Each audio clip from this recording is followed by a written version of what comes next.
America ഇസ്രായേലിനെ കൂട്ടുപിടിച്ച് ഇപ്പോൾ ഇറാനെ ആക്രമിച്ചുകൊണ്ടിരിക്കുന്നതിന്റെ യഥാർത്ഥ കാരണം എന്തായിരിക്കാമെന്ന് നിങ്ങൾ എപ്പോഴെങ്കിലും ചിന്തിച്ചിട്ടുണ്ടോ? ഇറാന്റെ കൈവശമുള്ള അണ്വായുധങ്ങളാണോ അമേരിക്കയെ ഭയപ്പെടുത്തുന്നത്? അതോ ഇറാന്റെ വിലമതിക്കാനാവാത്ത എണ്ണ നിക്ഷേപങ്ങൾ സ്വന്തമാക്കാനാണോ അമേരിക്ക ശ്രമിക്കുന്നത്? ഒറ്റ വാക്കിൽ പറഞ്ഞാൽ അല്ല. യഥാർത്ഥ കാരണം ഇതൊന്നുമല്ല. അവിടെയാണ് ഈ ലോകം കാണാൻ പോകുന്ന ഏറ്റവും വലിയ സാമ്പത്തിക യുദ്ധത്തിന്റെ കഥ ആരംഭിക്കുന്നത്. നമസ്കാരം. ട്രാവൻകൂർ ഓപ്പറ ഹൗസിലേക്ക് ഏവർക്കും സ്വാഗതം. ഇന്ന് നമ്മൾ അനാവരണം ചെയ്യാൻ പോകുന്നത് പശ്ചിമേഷ്യയിലെ യുദ്ധങ്ങളുടെ മറവിൽ ലോകത്തിന്റെ സാമ്പത്തിക അടിത്തറയെ തന്നെ മാറ്റിമറിക്കാൻ പോകുന്ന ഒരു വലിയ രഹസ്യമാണ്. ഇത് ആയുധങ്ങളുടെ യുദ്ധമല്ല, മറിച്ച് നാണയങ്ങളുടെ യുദ്ധമാണ്. ഈ പ്രശ്നത്തിന്റെ വേരുകൾ കിടക്കുന്നത് ഇന്നിലോ ഇന്നലെയോ അല്ല.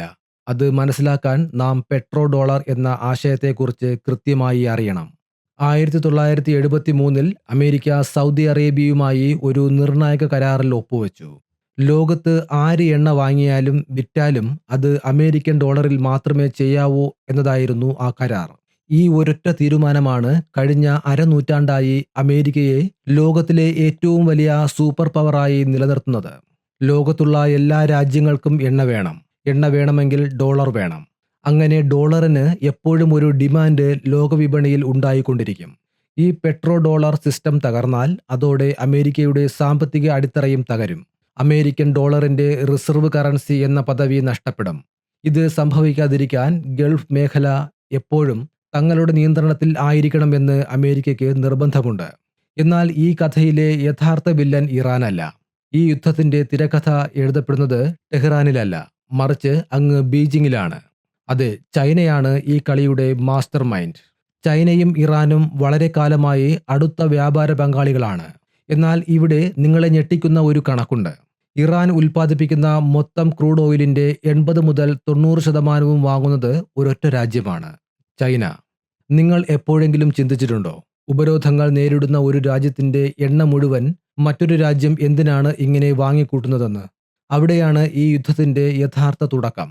അമേരിക്കയെ സാമ്പത്തികമായി ദുർബലപ്പെടുത്തണമെങ്കിൽ ഇറാനുമേൽ പിടിമുറുക്കണം എന്ന് ചൈനയ്ക്ക് നന്നായി അറിയാം. ഹോർമോസ് കടലിടുക്ക് വഴി അമേരിക്കയെ ശ്വാസം മുട്ടിക്കുക എന്നതാണ് ചൈനയുടെ തന്ത്രം. ഇറാനെ ചൈന എങ്ങനെ ഉപയോഗിക്കുന്നു എന്ന് മനസ്സിലാക്കുമ്പോഴാണ് ഈ വലിയ ചിത്രത്തിന്റെ പൂർണ്ണരൂപം നിങ്ങൾക്ക് വ്യക്തമാവുക. ഇറാൻ അവരുടെ എണ്ണയുടെ 90% ചൈനയ്ക്ക് നൽകുമ്പോൾ വെറുതെ കൊടുക്കുകയല്ല. ലോകവിപണിയിലെ വിലയേക്കാൾ ഒരു ബാരലിന് $8 മുതൽ $10 വരെ വലിയ ഡിസ്കൗണ്ടിലാണ് ഈ എണ്ണ ചൈനയിലേക്ക് ഒഴുകുന്നത്.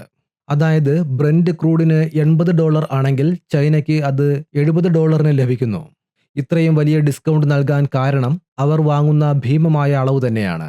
എന്നാൽ ഈ എണ്ണ മുഴുവൻ വാങ്ങുന്നത് ചൈനീസ് ഗവൺമെന്റ് നേരിട്ടാണോ? ഒരിക്കലുമല്ല. ഇവിടെയാണ് ടീ പോട്ട് റിഫൈനറികൾ എന്ന പേര് കടന്നുവരുന്നത്. കേൾക്കുമ്പോൾ വളരെ കൗതുകം തോന്നുന്ന നിരുപദ്രവകരമായ ഒരു പേര് അല്ലേ? സിനിമാറ്റിക്കായി പറഞ്ഞാൽ വളരെ പാവമെന്ന് തോന്നിക്കുന്ന ഒരു വില്ലൻ. എന്നാൽ യഥാർത്ഥത്തിൽ ഈ ടീ പോട്ട് റിഫൈനറികൾ ചെയ്യുന്നത് ലോകത്തെ മുഴുവൻ വിറപ്പിക്കുന്ന ഇരുണ്ട ഇടപാടുകളാണ്. ചൈനയിലെ ഷാൻഡോങ് പ്രവിശ്യയിൽ പ്രവർത്തിക്കുന്ന സ്വകാര്യ ഉടമസ്ഥതയിലുള്ള ചെറിയ റിഫൈനറികളാണിവ. തുടക്കത്തിൽ ചൈനയുടെ മൊത്തം റിഫൈനിങ് ശേഷിയുടെ വളരെ ചെറിയൊരു ശതമാനം മാത്രമായിരുന്നു ഇവരുടെ സംഭാവന. എന്നാൽ 2010 2015 ഇടയിൽ ചൈനീസ് ഗവൺമെന്റ് ഒരു വലിയ തന്ത്രം പ്രയോഗിച്ചു. സർക്കാർ കുത്തക അവസാനിപ്പിച്ച് ഇത്തരം നിരവധി ചെറിയ കമ്പനികൾക്ക് എണ്ണ ഇറക്കുമതി ചെയ്യാൻ ലൈസൻസ് നൽകി. 2025 ആകുമ്പോഴേക്കും ചൈനയിലേക്ക് ഇറക്കുമതി ചെയ്യുന്ന ക്രൂഡ് ഓയിലിന്റെ 90% കൈകാര്യം ചെയ്യുന്നത് ഈ ചെറിയ റിഫൈനറികളാണ്. ഇവരുടെ ബിസിനസ് മോഡൽ വളരെ ലളിതവും എന്നാൽ അപകടകരവുമാണ്. അമേരിക്ക ഉപരോധം ഏർപ്പെടുത്തിയ രാജ്യങ്ങളെ കണ്ടെത്തുക, അവിടെ നിന്നും വലിയ ഡിസ്കൗണ്ടിൽ എണ്ണ വാങ്ങുക, അത് റിഫൈൻ ചെയ്ത് മാർക്കറ്റ് വിലയ്ക്ക് വിൽക്കുക.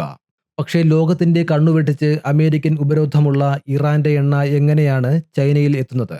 ഇത് ശരിക്കും ഒരു ഹോളിവുഡ് ത്രില്ലർ സിനിമയെ വെല്ലുന്ന ഒരു ഓപ്പറേഷനാണ്. ഇറാന്റെ തുറമുഖത്ത് ഒരു കപ്പൽ എത്തുന്നു. അവിടെ വെച്ച് ക്രൂഡ് ഓയിൽ നിറയ്ക്കുന്നു. തുറമുഖത്ത് നിന്ന് കപ്പൽ പുറപ്പെടുന്ന നിമിഷം ആ കപ്പലിലെ AIS അഥവാ ഓട്ടോമാറ്റിക് ഐഡന്റിഫിക്കേഷൻ സിസ്റ്റം ഓഫ് ചെയ്യപ്പെടുന്നു. നമ്മുടെ ഫോണുകളിലെ GPS പോലെ സാറ്റലൈറ്റ് വഴി കപ്പലുകളെ ട്രാക്ക് ചെയ്യുന്ന സംവിധാനമാണിത്. ഇത് ഓഫ് ചെയ്യുന്നതോടെ ആ കപ്പൽ ലോകത്തിന്റെ റഡാറിൽ നിന്നും അപ്രത്യക്ഷമാവുന്നു. ഒരു ഗോസ്റ്റ് ഷിപ്പായി അത് സമുദ്രത്തിലൂടെ സഞ്ചരിക്കുന്നു. ഈ കപ്പൽ നേരെ പോകുന്നത് സിംഗപ്പൂർ, മലേഷ്യ, ഇന്തോനേഷ്യ എന്നീ രാജ്യങ്ങൾക്ക് ഇടയിലുള്ള ലോകത്തിലെ ഏറ്റവും തന്ത്രപ്രധാനമായ മലാക്ക കടലിടുക്കിലേക്കാണ്. അവിടെ വെച്ച് ഈ കപ്പലിനടുത്തേക്ക് മറ്റൊരു ഒഴിഞ്ഞ കപ്പൽ വരുന്നു. നടുക്കടലിൽ വെച്ച് ഇറാന്റെ എണ്ണ മുഴുവൻ ആ പുതിയ കപ്പലിലേക്ക് മാറ്റുന്നു. ഇതിനെയാണ് ഡാർക്ക് ഫ്ലീറ്റ് ടാങ്കറുകൾ എന്ന് വിളിക്കുന്നത്. എണ്ണ നിറച്ച ഈ പുതിയ കപ്പൽ നേരെ ചൈനയിലേക്ക് പോകും. കസ്റ്റംസ് ഉദ്യോഗസ്ഥർ രേഖകൾ പരിശോധിക്കുമ്പോൾ ഈ എണ്ണ വന്നത് മലേഷ്യയിൽ നിന്നോ ഇന്തോനേഷ്യയിൽ നിന്നോ ആണെന്നായിരിക്കും രേഖപ്പെടുത്തിയിട്ടുണ്ടാവുക. രേഖകൾ കൃത്യമായതിനാൽ കസ്റ്റംസ് ക്ലിയറൻസ് ലഭിക്കുന്നു. ഇറാന്റെ എണ്ണ സുരക്ഷിതമായി ചൈനയിലെ ആ ടീപോട്ട് റിഫൈനറികളിൽ എത്തുന്നു. എണ്ണ ചൈനയിലെത്തി. ഇനി അടുത്തതും ഏറ്റവും ഞെട്ടിപ്പിക്കുന്നതുമായ ചോദ്യം വരുന്നു. ഇതിന്റെ കോടിക്കണക്കിന് രൂപയുടെ പേയ്മെന്റ് എങ്ങനെ നടക്കുന്നു? ആർക്കാണ് ഈ പണം ലഭിക്കുന്നത്? ഇവിടെ ഏറ്റവും പ്രധാനപ്പെട്ട കാര്യം, ഈ ഇടപാടുകൾക്കൊന്നും അമേരിക്കൻ ഡോളർ ഉപയോഗിക്കപ്പെടുന്നില്ല എന്നതാണ്. പകരം ചൈനീസ് കറൻസിയായ യുവാൻ ആണ് ഉപയോഗിക്കുന്നത്. ഉദാഹരണത്തിന് $1 ബില്യൺ എണ്ണയാണ് വാങ്ങിയതെങ്കിൽ ആ പണം പോകുന്നത് China oil and petroleum company limited എന്ന ഒരു ഷെൽ കമ്പനിയുടെ അക്കൗണ്ടിലേക്കാണ്. ആരാണ് ഈ കമ്പനിയെ നിയന്ത്രിക്കുന്നത് എന്നറിയുമ്പോഴാണ് അമേരിക്കയുടെ ഉറക്കം കെടുന്നത്. ഇറാന്റെ ഏറ്റവും അപകടകാരിയായ സൈനിക വിഭാഗമായ IRGCയുടെ ഖുദ്സ് ഫോഴ്സാണ് ഇതിന് പിന്നിൽ. ഈ ടീപോട്ട് റിഫൈനറികൾ നൽകുന്ന പണം നേരെ പോകുന്നത് ഹമാസ്, ഹിസ്ബുള്ള, ഹൂതികൾ തുടങ്ങിയ പ്രോക്സി ഗ്രൂപ്പുകൾക്കാണ്. ലോകമെമ്പാടും ഇവർ നടത്തുന്ന ആക്രമണങ്ങൾക്ക് ഫണ്ട് വരുന്നത് ഈ എണ്ണ കച്ചവടത്തിൽ നിന്നാണ്. അമേരിക്കയുടെ ട്രഷറി സെക്രട്ടറി സ്കോട്ട് ബെസന്റ് അടുത്തിടെ ഇത് തുറന്നു പറയുകയുണ്ടായി. ഇറാനിയൻ ഭരണകൂടത്തെയും അവരുടെ തീവ്രവാദ ഫണ്ടിങ്ങിനെയും തകർക്കണമെങ്കിൽ ചൈനയിലെ ഈ ടീപോട്ട് റിഫൈനറികളെ ഇല്ലാതാക്കിയേ തീരൂ എന്ന് അദ്ദേഹം വ്യക്തമാക്കി. ചൈനയിലെ ഒരു സാധാരണ പൗരൻ തന്റെ വാഹനത്തിൽ പെട്രോൾ അടിക്കുമ്പോൾ അതിൽ ഒരു വിഹിതം അറിയാതെയാണെങ്കിലും ഈ തീവ്രവാദ ഗ്രൂപ്പുകളുടെ കൈകളിലേക്കാണ് എത്തുന്നത്. ഇതൊക്കെ നേരിട്ട് ചോദിച്ചാൽ ചൈന എന്തു പറയും? ഞങ്ങൾക്കൊന്നും അറിയില്ല, ഞങ്ങളുടെ ഗവൺമെന്റ് ഇറാനിൽ നിന്ന് എണ്ണ വാങ്ങുന്നില്ലല്ലോ എന്നായിരിക്കും അവരുടെ മറുപടി. അവർ ഇറാനിൽ നിന്ന് എണ്ണ വാങ്ങാൻ ആരെയും നിർബന്ധിക്കുന്നില്ല. പകരം വളരെ ബുദ്ധിപരമായ ഒരു നീക്കമാണ് ബീജിംഗ് നടത്തുന്നത്. മറ്റു രാജ്യങ്ങളിൽ നിന്നുള്ള എണ്ണയ്ക്ക് വലിയ ഇറക്കുമതി തീരുവ ഏർപ്പെടുത്തുന്നു. അതേസമയം ഇറാനിൽ നിന്നുള്ള എണ്ണയ്ക്ക് ടാക്സ് വളരെ കുറവും. സ്വാഭാവികമായും ലാഭം നോക്കുന്ന റിഫൈനറികൾ ഇറാന്റെ എണ്ണ തന്നെ വാങ്ങും. നാളെ അമേരിക്ക ഉപരോധം കടുപ്പിച്ച് ഏതെങ്കിലും ഒരു കമ്പനിയെ പൂട്ടിച്ചാൽ ചൈന ആ കമ്പനി അടച്ചുപൂട്ടി മറ്റൊരു പേരിൽ പുതിയൊരു കമ്പനി തുടങ്ങി ഈ കച്ചവടം നിർബാധം തുടരും. ഇത് കേവലം ആരോപണമല്ല. ടർക്കി ടുഡേ എന്ന മാധ്യമം കൃത്യമായ തെളിവുകളുമായി പുറത്തുവിട്ട റിപ്പോർട്ടാണിത്. എന്തിനാണ് ചൈന ഇത്രയും റിസ്ക് എടുത്ത് ഈ കളി കളിക്കുന്നത്? അവിടെയാണ് ചൈനയുടെ യഥാർത്ഥ മാസ്റ്റർ പ്ലാൻ. അവരുടെ ലക്ഷ്യം ഒന്നേയുള്ളൂ: ഡോളറിനെ ബൈപ്പാസ് ചെയ്യുക. ഡോളറിന്റെ ആധിപത്യം തകർത്ത് ആ സ്ഥാനത്തേക്ക് ചൈനീസ് യുവാനെ പ്രതിഷ്ഠിക്കുക. വില കുറഞ്ഞ എണ്ണ ഉപയോഗിച്ച് ഉൽപാദന ചെലവ് കുറച്ച് ലോകവിപണി മുഴുവൻ പിടിച്ചെടുക്കുക.